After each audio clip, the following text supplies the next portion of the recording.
YouTube ज्ञान साझे में आप सभी का बहुत बहुत स्वागत है।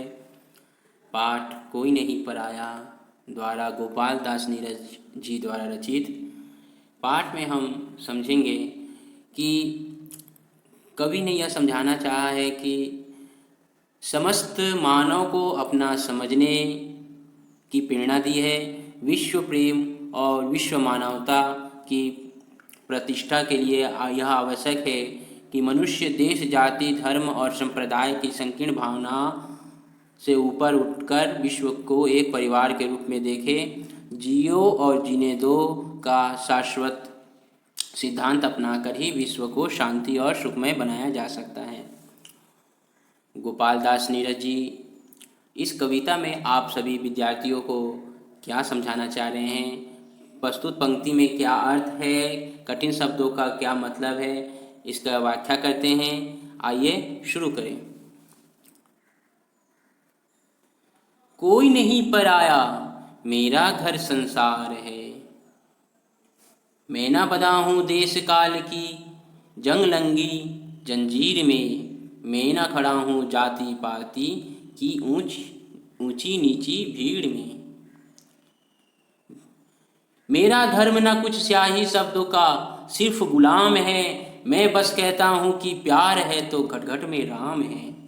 मुझसे तुम ना कहो मंदिर मस्जिद पर मैं सर टेक दूं, मैं तो आराध्य आदमी देवालय हरिद्वार है, कोई नहीं पराया मेरा घर सारा संसार है। अर्थ देखेंगे एक एक पंक्तियों का। विद्यार्थियों,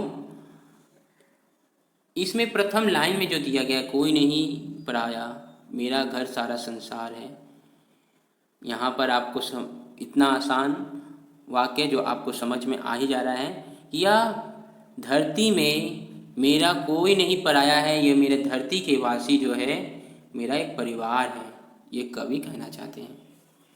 ठीक है। मैं ना बंधा हूँ देश काल की जंग लंगी जंजीर में, बंधा मतलब बांधा हुआ हूँ, देश काल की जंग लगी जंजीर में।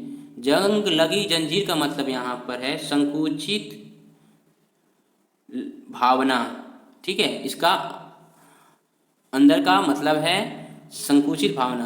तो ये कवि कह रहे हैं कि मैं जंग लगी जंजीर में, मतलब कि मैं इस संकुचित भावनाओं से मैं कोई बंधा नहीं हूँ। अगला देखते हैं, मैं न खड़ा हूँ जाति पाति की ऊंच नीची भीड़ में। खड़ा हूँ का मतलब है मैं किसी का पक्ष नहीं रखता हूँ, या किसी जात पात को लेकर ऊंच नीच के लेकर इस भीड़ मतलब कि इस रवैये को मैं कभी भी अपना समर्थन नहीं करता हूँ। मेरा धर्म ना कुछ स्याही शब्दों का सिर्फ गुलाम है, मेरा धर्म ना कुछ स्याही शब्दों का सिर्फ गुलाम है, मतलब कि मेरा धर्म है ना कुछ स्याही शब्द का सिर्फ गुलाम है। तात्पर्य है कि मैं केवल हिंदू मुस्लिम या क्रिश्चियन जो भी सिख जो भी धर्म है उनको ही लेकर मेरा कलम नहीं चलता है, यानी कि मैं उनके प्रति ही खाली धर्म रखूं कि ये मुस्लिम है तो मैं इसके मुस्लिम धर्म को मैं मानूंगा और मैं उनके साथ ही अपना पक्ष रखूंगा। मेरा धर्म वो नहीं है, और नहीं मैं हिंदू हूँ तो हिंदू का धर्म मैं रखूंगा। उनका कहना है मैं बस कहता हूँ प्यार है तो घट घट में राम है। उनका कहना यही है कि अगर प्यार है तो वही घट घट में राम है। घट घट में राम है के मतलब यहाँ पर है कि वही भगवान है, वही धर्म है, वही राम है। यानी वो कहना चाह रहे हैं कि प्यार ही सबसे बड़ा उनका मकसद है, ना कि कोई धर्म को लेकर वो अपना विचार रखते हैं कि मेरा यही धर्म है, मैं इसी के लिए लिखता हूँ, इसी के लिए बोलता हूँ। ठीक है। मुझसे तुम ना कहो मंदिर मस्जिद पर सर टेक दूं, मुझसे ना कहो कि मंदिर मस्जिद में सर टेक दूं, मेरा तो आराध्य आदमी देवालय हरिद्वार है। मेरा देखिए विद्यार्थियों, मुझे कोई मंदिर मस्जिद में जाने के लिए न सर टेकना का मतलब झुकाना नहीं है। मेरा तो आराध्य मतलब कि मेरा आराध्य का मतलब होता है यहाँ पर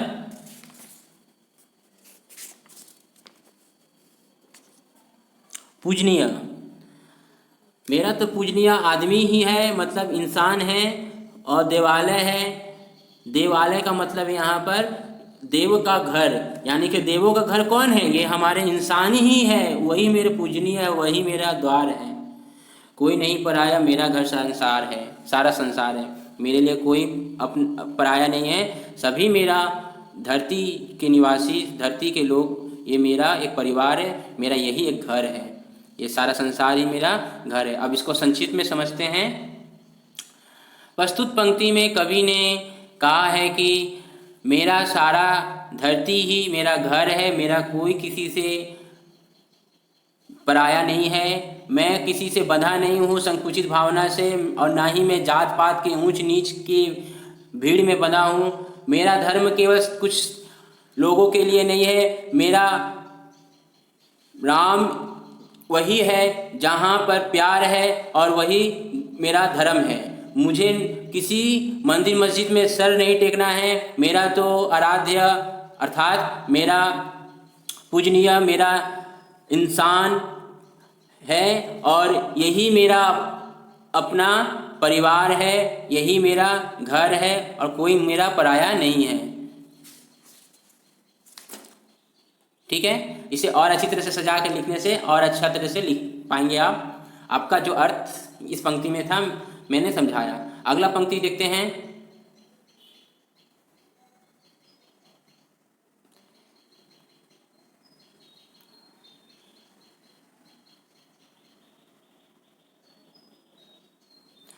कहीं रहे कैसे भी मुझको प्यारा या इंसान है, मुझको अपनी मानवता पर बहुत बहुत अभिमान है। अरे नहीं देवत्व मुझे तो भाता है मनुष्यत्व ही, और छोड़कर प्यार नहीं स्वीकार सकल अमरत्व भी। मुझे सुनाओ तुम ना स्वर्ग की सुकुमार कहानियाँ, मेरी धरती 100 स्वर्गों से ज़्यादा सुकुमार है, कोई नहीं पराया, मेरा घर सारा संसार है। प्रस्तुत पंक्ति में प्रथम पंक्ति में यह है कि कोई कहीं रहे कैसे भी मुझको प्यारा या इंसान है, कोई कैसे भी कहे मुझे तो प्यारा क्या है, मेरा इंसान है, मेरा ये लोग हैं। मुझको अपनी मानवता पर बहुत बहुत अभिमान है। मानवता मतलब अपना मेरा इंसानियत पर मेरा घमंड है, गर्व है। अरे नहीं देवत्व मुझे तो भाता मनुष्यत्व ही, मुझे देवत्व मतलब देवता का गुण मुझे पसंद नहीं है, मुझे भाता मनुष्यत्व ही। मनुष्यत्व मतलब कि यहाँ पर मनुष्य का गुण ही मुझे सबसे अच्छा लगता है। और छोड़कर प्यार नहीं स्वीकार सकल अमरत्व भी। और छोड़कर प्यार नहीं, मैंने प्यार को छोड़कर और किसी चीज अमरत्व मतलब प्यार को छोड़कर कोई अमरता प्राप्त नहीं कर सकता है। अर्थात सभी मानवता से प्यार करें, यही कवि की अभिलाषा है। ठीक है, मैंने प्यार को छोड़कर कोई चीज़ सही नहीं है। अमरत्व मतलब यहाँ पर है सकल अमरत्व में सभी लोग, ठीक है, सभी लोग प्यार को स्वीकार करें, यही उनकी इच्छा है। मुझे सुनाओ तुम ना स्वर्ग सुख की सुकुमार कहानियाँ, मुझे ना सुनाओ सुकुमार कहानियाँ, मेरी धरती 100 स्वर्गों से ज़्यादा सुकुमार है। कभी कहते हैं कि मुझे स्वर्ग की जो सुख भरी कहानियाँ हैं वो मत सुनाइए। या अर्थात कहने का तात्पर्य है कि कवि को स्वर्ग के सुख वैभव की कहानियाँ पसंद नहीं हैं, उन्हें वह नहीं सुनना चाहता। मेरी धरती 100 स्वर्गों से ज़्यादा सुकुमार है। कवि ने इस पर पृथ्वी को सैकड़ों स्वर्ग से भी कोमल और मनोरम समझता है। मतलब कि ज़्यादा सुकुमार मतलब मनोरम और कोमल। मेरी धरती 100 स्वर्गों से ज़्यादा सुकुमार है, कोई नहीं पराया, मेरा घर सारा संसार है। यह सारा पृथ्वी धरती ही अपना समझते हैं, अपना घर वो समझते हैं। ठीक है, फिर से एक बार पूरे पंक्ति को देखते हैं। प्रस्तुत पंक्ति में कवि कहते हैं कि मुझे केवल इंसान को ही प्यार करना आता है, मुझे मानवता में सबसे गर्व महसूस होता है, और देवत्व से हमको ज़्यादा मनुष्य का गुण पसंद है, और प्यार को छोड़कर और कुछ भी ना हो, यही कवि की अभिलाषा है। मुझे कवि कहते हैं अगली पंक्ति में कि स्वर्ग से अच्छी कहानियाँ हमारे सुख वैभव की कहानियाँ प्रिय उनको नहीं है, उन्हें वह नहीं सुनना चाहता। कवि इस पृथ्वी को सैकड़ों स्वर्ग से भी कोमल तथा मनोरम समझता है और वह सारी पृथ्वी को अपना घर समझते हैं। आगे बढ़ते हैं।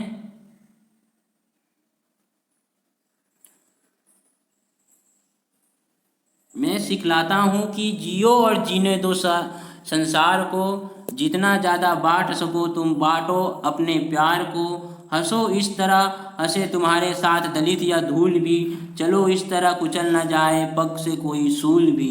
सुख न तुम्हारा सुख केवल जग का भी उसमें भाग है, फूल डाल के पीछे पहले उपवन का श्रृंगार है। कोई नहीं पराया मेरा घर सारा संसार है। प्रस्तुत पंक्ति में प्रथम लाइन में कह रहे हैं मैं सिखलाता हूँ कि जियो और जीने दो संसार को, मतलब कि जियो और जीने दो, तुम भी सुख से और शांति से जियो और हमें भी वैसे ही जीना है, यही मैं समझाता हूँ, सिखलाता हूँ। मैं जितना ज़्यादा बांट सको तुम बांटो अपने प्यार को, मतलब अपने प्यार को जितना ज़्यादा विस्तार करना है, अपने प्यार को बांटो। हंसो इस तरह हंसे तुम्हारे साथ दलित या धूल भी, हंसो इस तरह कि तुम्हारे पैर पड़ने वाले, दलित मतलब पैर के नीचे आने वाले धूल भी तुम्हारे साथ हंसे। चलो इस तरह कुचल ना जाए पग से कोई सूल भी, चलो इस तरह से अब तुम्हारे पैर से कोई कांटा भी ना कुचला जाए, अर्थात तुम्हारे पैर से किसी शत्रुता का भाव ना हो, किसी शत्रु को भी तकलीफ ना हो, ऐसा वो चाह रहे हैं। सुख ना तुम्हारा सुख केवल जग का भी उसमें भाग है, सुख आपका ही नहीं है, इसमें जग का भी हिस्सा है। आप सुख क्या है कि अपने सुख के अलावा दूसरों को भी सुख देने का या दायित्व तो होना चाहिए। फूल डाल के पीछे पहले उपवन का श्रृंगार है, मतलब कि जैसे अगर डाली से फूल तोड़ने के पहले उपवन का श्रृंगार है, मतलब बगीचे का श्रृंगार होना चाहिए, अर्थात कि हमें अपने लाभ के लिए, अपने स्वार्थ के लिए ही नहीं काम करना है, दूसरे को परमार्थ मतलब कि दूसरे को भलाई को सोचकर अपना भी काम करना है। कोई नहीं पराया मेरा घर सारा संसार है, मेरा इस धरती में कोई नहीं पराया है, सभी मेरा अपना ही है, यही सारा पृथ्वी अपना घर समझते हैं वो। अब इसके बाद हम इसको संक्षिप्त में पढ़ते हैं। कवि ने इस पंक्ति में बतलाया है कि जियो और जीने दो, मतलब कि अपना विश्व शांति और सुखमय बनाया जा सके, ऐसा चाहते हैं। जितना ज़्यादा हो सके प्यार को बांटने के लिए कहते हैं, और अपने पैर से कुचली हुई धूल भी हमारे साथ हंसे, ऐसा चाह रहे हैं। और इस तरह से चलना है कि जो हमारे शत्रु भी है उनका भी कष्ट ना हो, और सुख ना तुम्हारा सुख केवल मतलब कि हमारा सुख ना केवल धरती के सभी पृथ्वी के लोगों को भी सुख का हिस्सा बनाना है। और डाली में जिस तरह फूल तोड़ने के पहले बगीचे का श्रृंगार होता है, ठीक उसी तरह हमें अपने स्वार्थ के पहले दूसरे को परमार्थ का काम करना चाहिए। और इसी तरह हमारी पृथ्वी में कोई पराया नहीं है, सभी अपना परिवार समझना चाहिए, यह कवि समझा रहे हैं। तो आप सभी के समक्ष मैंने ये समझाने की कोशिश किया हूँ, और पंक्तियों में जो भी है अगर थोड़ी त्रुटि होती हो तो आपसे क्षमा चाहता हूँ। हाँ, किंतु जितना हो सके मैंने आपके समक्ष पूरा रखने की प्रयास किया हूँ, और आप सभी इसको बार बार पढ़ें। अब इसके साथ साथ मैं आपको इसको अच्छी तरह से कविता तभी अच्छा लगता है जब हम उसको गाकर अच्छी तरह से पढ़ते हैं, तभी अच्छा लगता है। चलिए इसको गाकर एक बार पढ़ते हैं। कोई नहीं पराया मेरा घर सारा संसार है, मैं न बंधा हूँ देश काल की जंगलंगी जंजीर में। कोई नहीं पराया मेरा घर सारा संसार है, मैं न बंधा हूँ देश काल की जंगलगी जंजीर में। मैं न खड़ा हूँ जाति पाति की ऊंची नीची भीड़ में, मेरा धर्म न कुछ स्याही शब्दों का सिर्फ गुलाम है। मैं बस कहता हूँ कि प्यार है तो घट घट में राम है।